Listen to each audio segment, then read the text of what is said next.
From Barcelona, Spain to Seattle, Washington, we flew and we ended up in Stockholm, Sweden.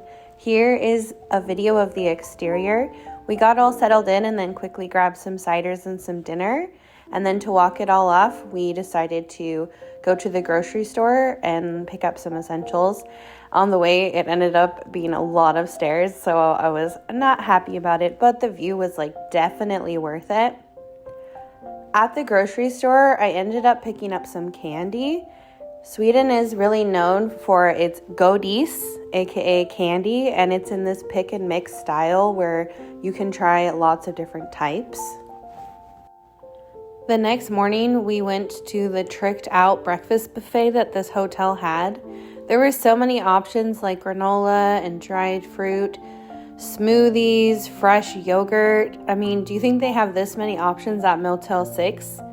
Fresh fruit, vegetables, jams, butters, plenty of protein, incredible.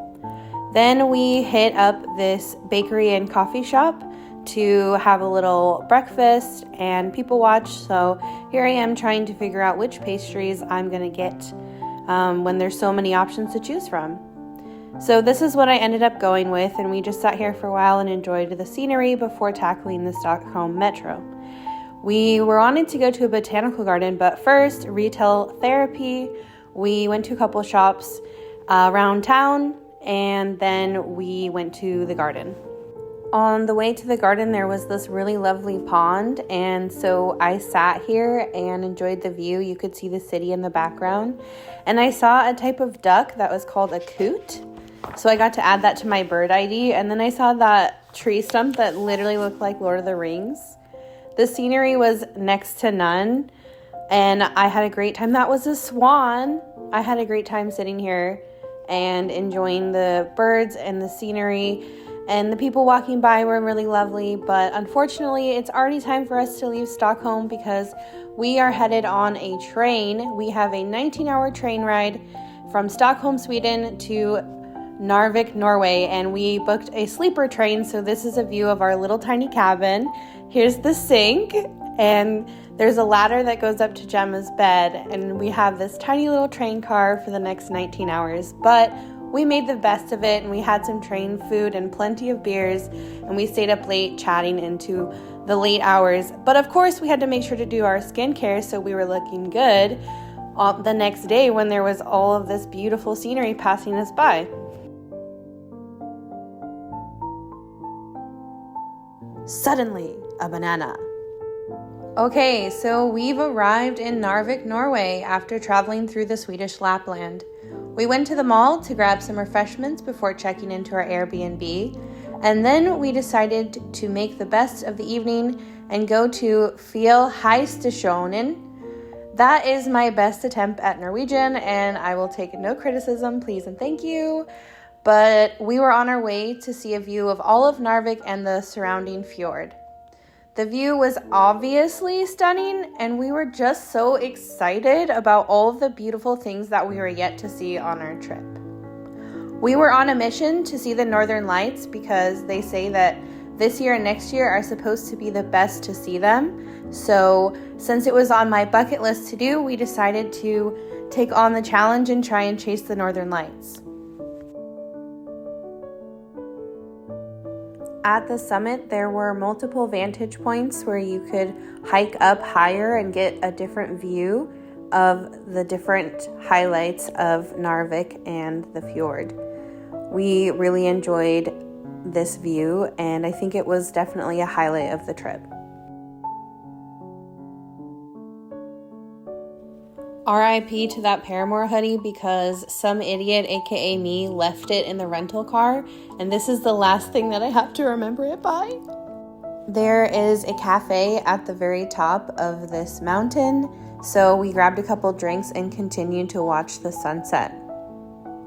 I couldn't get over the colors in the grass here, like the reds and the oranges and the yellow. Like, even the grass is the prettiest grass I've ever seen.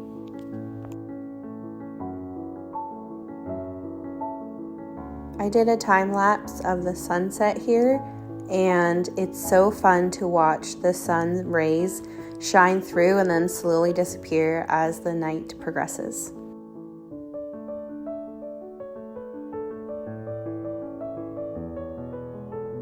After the sunset, we went back to our accommodation, and I tried to go to sleep for a little bit, but I ended up staying late learning about how we could best track the conditions to see the northern lights, but it wasn't working out for us that night. And so the next morning we were already on a bus to Tromsø, Norway. I really liked this bus. I thought it was comfy, and I would ride it again if we had to. Checking into our hotel in Tromsø was pretty stressful because it wasn't reading my passport, and I don't speak Norwegian, and I just didn't understand what was happening, so I was getting stressed. So Gemma was the MVP in this moment because she went and grabbed us wine right away. So we had a couple glasses of wine before we went to this Indian restaurant. The decor inside was so cool, and we kept saying how much we loved it. And then we quickly got to scheming about what we wanted to order, and honestly, we kind of balled out here. So thank you to my brother for the Norwegian cash money so we could ball out. And then we took a little walk towards the port because we were going on a boat tour to try and chase the northern lights with guides who do this stuff all the time. So we headed out onto the fjord, and we did see the northern lights. It wasn't as vibrant and mesmerizing as I thought it would be, but the conditions were not so great. But while we were out here, we did see them technically, and I saw bioluminescence, so that was super cool. The tour guides were really funny and very welcoming, and most of them were from Chile, and so they met some guests on the boat that were also from Chile, and so they were having a conversation in Spanish, but luckily for me, Gemma knows Spanish, so she was eavesdropping on their conversation to figure out where we could best go to see the northern lights, and so we used that insider knowledge while we were there. And then here I am having an espresso martini and a surge of all things. How random that it would be here. The next morning, we went to a cute little place to get the morning essentials, a nice coffee, and a nice yummy pastry. I'm pretty sure out of all the food places we went, this was my favorite. I ended up getting seconds. That's how tasty it was. But we sat outside, had our little morning breakfast, saw the fjord in the daytime, and then we headed off to the Troll Museum. We went to go visit my brother Colton. Ha ha ha ha ha.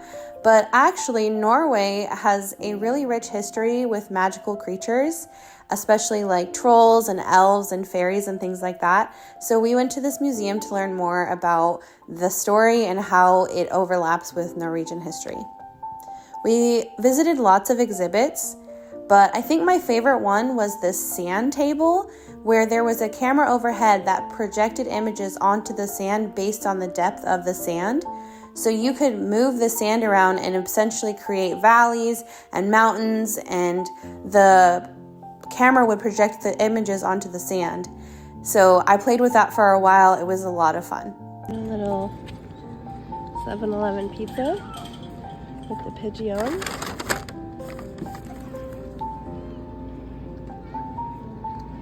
After our fancy street side lunch, we went and grabbed a drink at this little cute bar before going to grab our rental car. And the first place we went with our rental car is to Tromsø Badet. It was a massive complex that had a wave pool, a lazy river, a rock climbing wall inside the pool, a steam room, a sauna that you could go back and forth between. They had a cold plunge pool that was like -12 degrees or something, and I went in a couple times and it was so cold. But they also had an outdoor heated infinity pool, so you could be out here and the air was super crisp, but the water was so warm and it was super fun. After that, we went to the grocery store to grab some stuff for dinner because then it was off to chase the northern lights. This ended up being where we saw the northern lights best, but it wasn't quite dark enough here yet, so we were just kind of waiting it out. And we checked out a couple other spots before we came back, and then we saw the Northern Lights. We were so excited. We were like jumping up and down and laughing, and then there were these two really cute Thai ladies that were there, and it just felt like we were all like really hyping each other up, and I ended up being really good at spotting the Northern Lights. The next morning, we made a pit stop to charge our rental car before going to the Arctic Alpine Botanical Garden. We loved this spot. It was so peaceful. There was almost nobody there, and we honestly might not have gone here. It was just kind of by chance. I don't think either one of us super planned to go here, but I'm so thankful that we did, because it was really just this nice sense of calm and peace within nature. And I got to see some of the flowers that I ended up getting tattooed on me when I went back to Stockholm. So I really got to have this connection between the nature of Norway and what I ended up getting permanently put onto my body. This next section is mostly just scenery videos, so if you needed like an intermission or you wanted to like get some more popcorn, now would be the time. Take your bathroom breaks, text your friend back, and enjoy the scenery for a minute or two.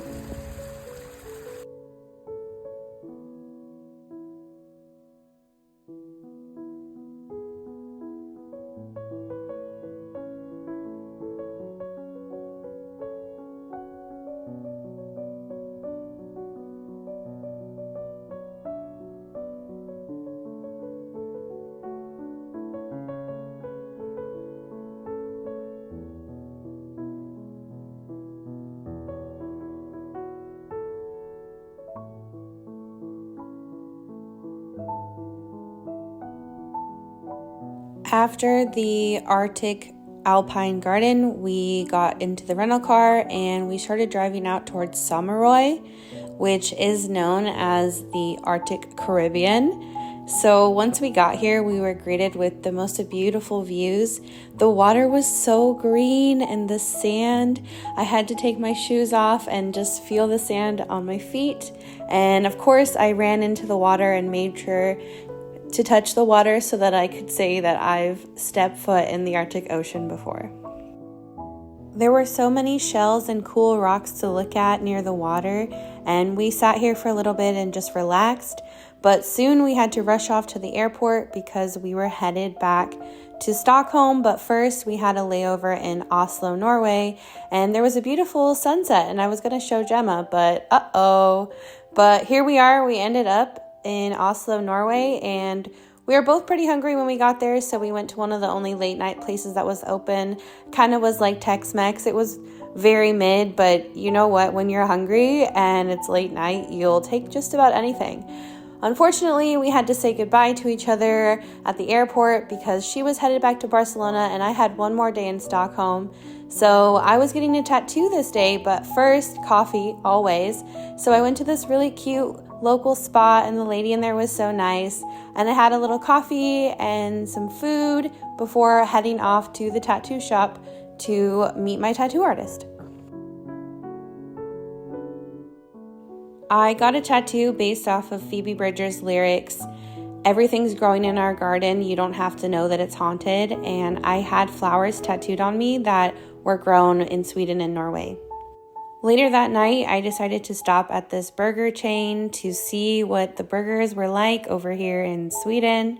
I got some fries, some cheddar poppers, a hamburger, delicious, and then I decided to go on a metro tour. Sweden's metro system is known as the longest art gallery, with over 90 of the subway stops being decorated by different themes and artwork by local artists. So one fun thing to do in Stockholm is to ride around on the train and take a little tour of all of the unique or really eye-catching metro stops, like this one that was science themed. There was one in Gamla Stan, which overlooked this body of water, so I left the metro station to have a little view of it, and there were swings, and you could sit and swing back and forth while you watch the water. Also, Stockholm's metro system has a little bit of urban legends, one being called the silver train car, or like the silver cabin, I think. But basically, there is a certain train car that no living person will ride on because they say that it only carries the dead. And there's also another thing that happened there that adds to this urban legend, and that is that they started to develop a new subway stop, but they never finished it. Mysteriously, they never finished it. And so it goes that no living people get off at that stop, and it only carries the dead, and that it's a portal to the underworld, and that's how it carries the ghosts off to the afterlife. I think this metro stop here was my favorite because there is a type of cave-dwelling spider that only lives in this metro stop, nowhere else in the world. And then all of that old artwork that you're seeing is from Stockholm in the past, and they've repurposed it so that it still has a home in the city and literally in the history of the walls. After this, I went back to my hotel because unfortunately it was time to go home. So we are off, but we did see the Northern Lights, and I got this really crappy souvenir photo to prove it. Thank you guys. See you next time. Strut your stuff, girl. Work.